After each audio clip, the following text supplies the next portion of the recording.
Blue colour வச்சு நம்ம இன்றைக்கி சில்க் த்ரெட் பண்ண போகிறோம்.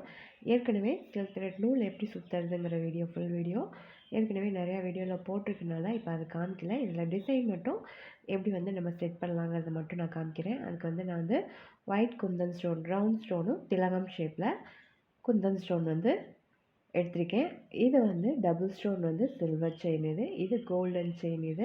இப்போ இதெல்லாம் வச்சு க்ளூ, அதுக்கப்புறமா ஃபேப்ரிக் க்ளூ, அதுக்கப்புறமா கட்டர், இப்போ இதெல்லாம் வச்சு இப்போ இந்த பேங்கிளில் நம்ம ஏற்கனவே ரெடி பண்ணி வச்சுருக்கேன். இந்த சில்க் த்ரெட் பேங்கிளில் டிசைன் மட்டும் நான் எப்படி பண்ணுறதுங்கிற வீடியோ காமிக்கிறேன். இப்போ நம்ம இது வந்து 3 கட் பேங்கிள், இது வந்து 3 கட் பேங்கிள். இந்த பேங்கிளில் நம்ம இப்போ டிசைன் பண்ணிக்கலாம். இப்போ அதுக்கு round Kundan stone white stone வந்து எடுத்துக்கோங்க. இந்த க்ளூ வச்சுட்டு நடுவில் ஃபஸ்ட்டு ஒரு ஸ்டோன் வச்சுட்டு அதை சுற்றியும், அதுக்கப்புறமா ஒரு 6 டாட் வச்சுட்டு சுற்றியுமா அந்த ரவுண்ட் ஸ்டோன் வந்து ஃப்ளவர் மாதிரி ஒட்டிக்கோங்க. இப்போ இந்த பேங்கிள்லாம் பார்த்திங்கன்னா நல்லா கிராண்டாக வந்து ஃபங்க்ஷன், இது வந்து வெட்டிங்க்கே இந்த மாதிரி பேங்கிள் போடலாம், சூப்பராக இருக்கும், செமையாக இருக்கும். இது வந்து சைஸ் வளையல் பார்த்திங்கன்னா 2.6. இப்போ இந்த மாதிரி சுற்றியும் ஃப்ளவர்ஸ் ஷேப்புக்கு இப்போ நடுவில் ஒரு ஸ்டோனு, அதை சுற்றியும் 6 ஸ்டோன் வச்சுக்கோங்க. ஃப்ளவர் டிசைனுக்கு சூப்பராக இருக்கும். இப்போ ஒட்டினதுக்கப்புறமா கரெக்டாக ரவுண்ட் ஷேப்புக்கு ஷேப் பண்ணிக்கோங்க கையிலையே. இப்போ இந்த மாதிரி ஒட்டினதுக்கப்புறமா அதுக்கு ஆப்போசிட் சைட், நம்ம ஒட்டியிருக்கிறதுக்கு ஆப்போசிட் சைடில் அதே மாதிரியே டிசைன் நம்ம இப்போ மறுபடியும் பண்ண போகிறோம். அளவு கரெக்டாக இருக்கிற மாதிரி ஒட்டிக்கோங்க. அப்படி இல்லைன்னா ஒரு டேப் வச்சு அளக்கிற டேப் வச்சு அளந்துட்டு கரெக்டாக ஒட்டிக்கோங்க வளையலில். இப்போ 2 சைடும் ஆப்போசிட் ஒட்டியாச்சு. அதுக்கப்புறமா அதுக்கு 2க்கும் நடுவில் இந்த மாதிரி மறுபடியும் இந்த மாதிரி 4 பக்கமும் ஈக்குவலாக இருக்கிற மாதிரி ரெடி பண்ணிக்கோங்க. ரெடி பண்ணதுக்கப்புறமா இப்போ குந்தன் ஸ்டோனில் வந்து இது வந்து ஒயிட் குந்தன் ஸ்டோன், இது வந்து திலகம் ஷேப், ஐ ஷேப்புன்னு சொல்லுவாங்க. இது கொஞ்சம் பெரிய சைஸ் எடுத்துக்கோங்க. சின்ன சைஸுக்கு அடுத்த சைஸ் வந்து பெரிய சைஸ் வந்து எடுத்துக்கோங்க, வாங்கிக்கோங்க அந்த மாதிரி. இப்போ இதை வந்து நம்ம வந்து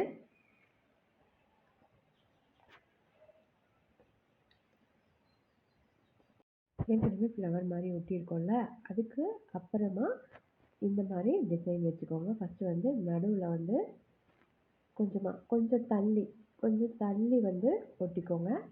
அதுக்கப்புறம் கொஞ்சமாக கீழே இறக்குன மாதிரி 2 சைடும் ஸ்டோன் வந்து ஒட்டிக்கோங்க. இப்போ பூ வந்து விரிஞ்சிருக்கிற மாதிரி இந்த டிசைனில் ஒட்டிக்கோங்க. இப்போ இதுக்கு ஆப்போசிட் சைடும் இதே மாதிரியே ஒட்டிக்கோங்க. நடுவில் ஃப்ளவர் இருக்க மாதிரியும் அதுக்கு மேலே வந்து இந்த மாதிரி பூ வந்து விரிஞ்ச மாதிரி வச்சிங்கன்னா டிசைன் பார்க்கறதுக்கு நல்லா எடுப்பாக இருக்கும். இதே கலர் ஒரு சாரீ, இந்த கலர் அது வந்து நம்ம ஸ்கை ப்ளூ கலர் சாரீ கட்டுறப்ப இல்லை அந்த மாதிரி குர்த்தி இந்த மாதிரி வந்து நம்ம ட்ரெஸ் போடும்போது இந்த மாதிரி நல்லா கிராண்டான ஒரு லுக்கு கொடுக்கும் இந்த வளையல்லாம். அதாவது நடுவில் வைக்கிற ஐ ஷேப் டிசைன் வந்து கொஞ்சம் மேலே தள்ளின மாதிரி இருக்கணும். 2 பக்கம் சைடில் இருக்க ஐ ஷேப் டிசைன் வந்து கொஞ்சம் கீழே தள்ளின மாதிரி இருக்கணும். இந்த மாதிரி ஒட்டிக்கோங்க. இதே மாதிரி இப்போ வளையல் ஃபுல்லாக இதே மாதிரியே ரெடி பண்ணிக்கோங்க. இப்போ காமிக்கிற பாருங்கள், இதே மாதிரியே வளையல் ஃபுல்லாக ஈக்குவலாக இருக்கிற மாதிரி ரெடி பண்ணிக்கோங்க. இப்போ இதுக்கு நடுவில் கேப் இருக்கு இல்லையா, அதில் 2 ஒயிட் ரவுண்ட் ஸ்டோன் வந்து கொஞ்சம் கரெக்டான ஷேப் இடைவெளி விட்டு கரெக்டாக இந்த மாதிரி ஒட்டிக்கோங்க. வளையல் ஃபுல்லாக இதே மாதிரியே 4 பக்கமும் இதே மாதிரியே ரெடி பண்ணிக்கோங்க. இது இப்போ ரெடி பண்ண பேங்கிள். இன்னொன்று காமிக்கிறேன், இது ஆல்ரெடி ரெடி பண்ணி வச்சுருக்க பேங்கிள். சூப்பராக இருக்குல்ல. இந்த 2 மட்டும் போட்டால் கூட போதும், செம்மையாக இருக்கும், சிம்பிளாகவும் இருக்கும், அதே மாதிரி நல்லா கிராண்டான லுக்காகவும் கொடுக்கும். இப்போ அடுத்து ஸ்கை ப்ளூ கலர், நம்ம இதை வந்து இப்போ ரெடி பண்ணிக்கலாம். இதுக்கு வந்து டபுள் ஸ்டோன் செயின் சில்வர் கலரும் அதுக்கப்புறமா கோல்டன் பீட்ஸ் செயினும் எடுத்துக்கோங்க. இப்போ இதில் ஃபஸ்ட்டு நம்ம ஸ்டோன் ஒட்டிக்கலாம். நடுவில் வந்து ரவுண்ட் ஸ்டோனும் அதுக்கு 2 பக்கமும் ஐ ஷேப்பில் இருக்கிற ஸ்டோனும் ஒட்டிக்கலாம். ஏதோ ஒரு டிசைன் போட்டோம் ஃபினிஷிங் பண்ணோங்கிற மாதிரி இருக்கக்கூடாது. அது ஃபினிஷிங் டச்சே கொடுக்காது. நம்ம வந்து கரெக்டாக நம்ம ட்ரெஸ்ஸுக்கு போட்டோடனே நம்ம சாரீக்கு இல்லை வந்து நம்ம ட்ரெஸ்ஸுக்கு மேட்ச் ஆகிற மாதிரி டிசைன் தான் பண்ணணும். அப்போ தான் வந்து ஃபினிஷிங் நல்லா இருக்கும், எடுப்பாக இருக்கும். இப்போ இந்த மாதிரி நடுவில் ரவுண்ட் ஸ்டோனும் ஆப்போசிட்டில் ஐ ஷேப் டிசைனும் பண்ணியிருக்கோம். அதுக்கு ஆப்போசிட்டில் அதே மாதிரி அளவு வச்சு கரெக்டாக அதே டிசைன் வந்து ஒட்டிக்கோங்க. இப்போ வந்து இதில் 2 பக்கம் மட்டும்தான் நம்ம டிசைன் பண்ண போகிறோம். நடுவில் ரவுண்ட் ஸ்டோனும் ஒயிட் குந்தன் ஸ்டோன் இது. அதுக்கப்புறமா ஒயிட் குந்தன் ஸ்டோனில் இது ஐ ஷேப் டிசைன். இப்போ இது 2ஐயும் நேராக ஒட்டிக்கோங்க. இது நல்லா ஒட்டிக்கிட்டது அப்புறமா நம்ம வந்து டிசைன் பண்ண ஆரம்பிச்சிடலாம். கொஞ்சம் வந்து காயணும். இப்போ வந்து பால் செயின், இது வந்து பால் செயின், இது வந்து டபுள் ஸ்டோன் செயின் இது.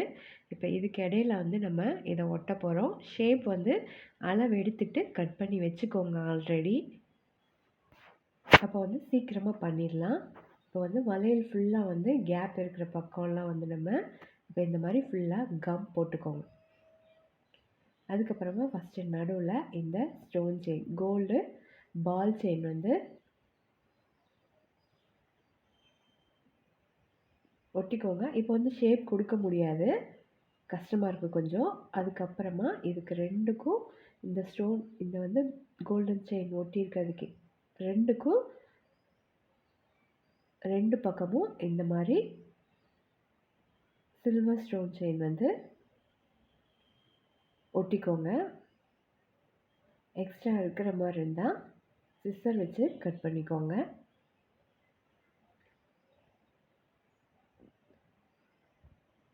இந்த மாதிரி 2 பக்கமும் ஒட்டிட்டு அதுக்கப்புறமா ஷேப் கொடுத்தீங்கன்னா ஷேப் வரும் கரெக்டாக. அதே மாதிரி கம்மு வந்து நிறையாவும் போடக்கூடாது. ஏன்னா வந்து அந்த கம் வந்து அந்த வளையல் வந்து சில்க் த்ரெட்டில் வந்து கரெக்டாக போடுற மாதிரி பார்த்துக்கோங்க. நிறையா இருந்தால் அது வந்து சில்க் த்ரெட் வந்து எடுத்து காமிக்காது.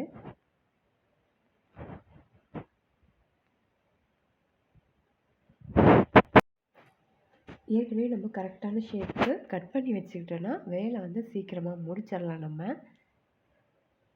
இப்போ இந்த மாதிரி சைடில் 2 விரல்லையும் ஷேப் கொடுத்துட்டு அதுக்கப்புறமா அமுக்கிட்டிங்கன்னா கரெக்டாக வரும். இதே மாதிரி அந்த 4 வளையல் எடுத்து வச்சுருக்கோம். அந்த 4 வளையலையும் நம்ம இப்போ ரெடி பண்ணிக்கலாம். ஆப்போசிட்டும் இப்போ இதுக்கு ரெடி பண்ணிக்கலாம்.